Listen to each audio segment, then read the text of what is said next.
اس دنیا سے چلے گئے ہیں، وہ بھی یقیناً بعض جگہوں کے ربل کے نیچے ہیں، ان کو نکالنا ہے، یہ چیزیں وقت لے سکتی ہیں. لہذا اگر اسرائیل اور امریکہ نے یہاں پہ بہت زیادہ جلدی دکھائی اور اس کو بہانہ بنا کے انہوں نے اس معاہدے کو توڑنے کی کوشش کی، تو میں سمجھتا ہوں کہ یہ ان قیدیوں کے لواحقین کے ساتھ بھی بہت بڑی زیادتی ہوگی.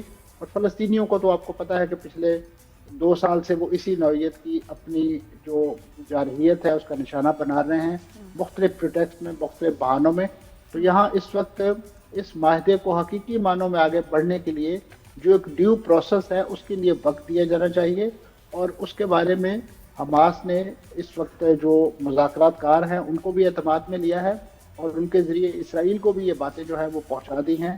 اب اسرائیل کے ہاں آپ نے دیکھا ہے کہ جیسے ہی اس کابینہ کی طرف سے اور پارلیمنٹ کی طرف سے منظوری دی گئی تو ان کی کابینہ میں ہی شامل ان کے جو انتہا پسند وزراء ہیں انہوں نے دوبارہ سے اس نوعیت کے بیانات دینے شروع کر دیے ہیں کہ اگر حماس کے خاتمے کے مشن کو نامکمل چھوڑا تو میں نیتن یاہو کی حکومت جو گرا دوں گا، میں یہ کر دوں گا، میں وہ کر دوں گا.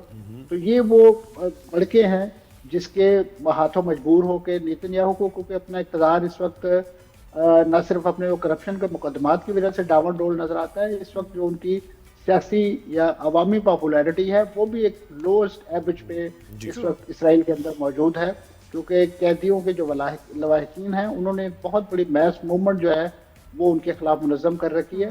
اور ویسے بھی اس 2 سالہ جنگ کے نتیجے میں جو اعلانات، اس سے پہلے جو اعلانات کیے تھے نیتن یاہو اور حکومت جو ہے وہ کوئی بھی مشن جو ہے وہ حاصل کرنے میں ناکام رہی. آج بھی اگر ان کے قیدی رہا ہو رہے ہیں تو وہ جنگ کے نتیجے میں نہیں ہو رہے ہیں، وہ مذاکرات کے نتیجے میں ہو رہے ہیں. اور یہی بات حماس اور دیگر مزاحمتی تنظیمیں انہیں روز اول سے ہی کہتی رہی ہیں کہ آپ نے ان کی رہائی اور سیف رہائی چاہتی ہیں تو مذاکرات کی میز پہ آئیں. ٹھیک ہے، آپ کے پاس بہت بڑا لاؤ لشکر ہے، آپ کے پاس بہت بڑا اسلحہ گولہ بارود ہے، لیکن جنگ کا جو خاتمہ ہے وہ نیگوسیشن کے نظریے ہوتا ہے. اور اس وقت میں سمجھتا ہوں کہ نیتن یاہو کو کم از کم یہ بات ضرور سمجھ میں آ گئی ہے. اگر انہیں نہیں سمجھ میں آئی تو اس وقت جو نوبل انعام کے متلاشی امریکی صدر ہے وہ ضرور اس وقت ایڑی چوٹی کا زور لگا رہے ہیں. بالکل. منصور صاحب یہ بتائیے گا کہ جب بھی کوئی کانٹریکٹ پیس اسپیشلی کانٹریکٹ ہو تو پورے پوائنٹس کو ہی ہم سنتے ہیں کہ جو ان پہ بات ہو رہی ہے، ڈسکشن ہو رہی ہے. تو یہ 20 پوائنٹس جو تھے پہلی دفعہ دیکھا کہ فیزز میں اپروو ہو رہا ہے اور فیزز پہ اس پہ کام ہو رہا ہے. تو یہ نہ ہو کہ پہلا فیز جو ہے جو اگری ہو گیا ہے سیکنڈ فیز تک یہ جائے نہیں، اور سیکنڈ فیز میں جاتے ہی جہاں آپ کی پھر ایک انڈیپینڈنٹ اسٹیٹ 2 اسٹیٹس کی بات ہونی ہے ادھر جا کے ڈس ایگریمنٹ ہو جانا ہے، پھر سے جینوسائیڈ بمباری شروع ہو جائے گی.